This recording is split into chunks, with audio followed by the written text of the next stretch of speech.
In this video, I will show you how you can add and delete your Gmail account on your iPhone 15, 15 Pro, Pro Max, or the Plus. Now to do that, just go to Settings, and under Settings, just tap on Apps. From this app list, just look for the Mail app, then tap on it. Now just tap on Mail Accounts, and tap on Add Account. Tap on Choose from a list, and from here, just select Google. Select Open Browser.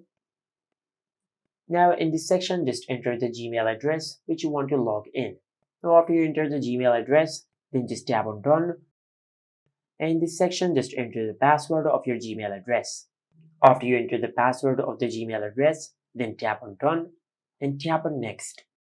From here, just select Continue, and on this page, just select All, then tap on Continue. Now from here, just enable the toggle for the services for which you want to use your Gmail account. For example, if you want to use your Gmail account to send and receive emails, just enable the toggle for email, and the same goes with all the other options.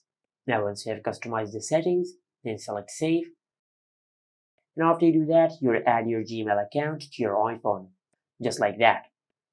But if you want to delete or remove a Gmail account from your iPhone, now under Mail Accounts, just select the Gmail account which you want to remove, then select Delete Account. Select Delete from my iPhone, and after you do that, you'll delete and log out of your Gmail account from your iPhone. And this is it. Make sure to like, comment, and subscribe. Thank you for watching.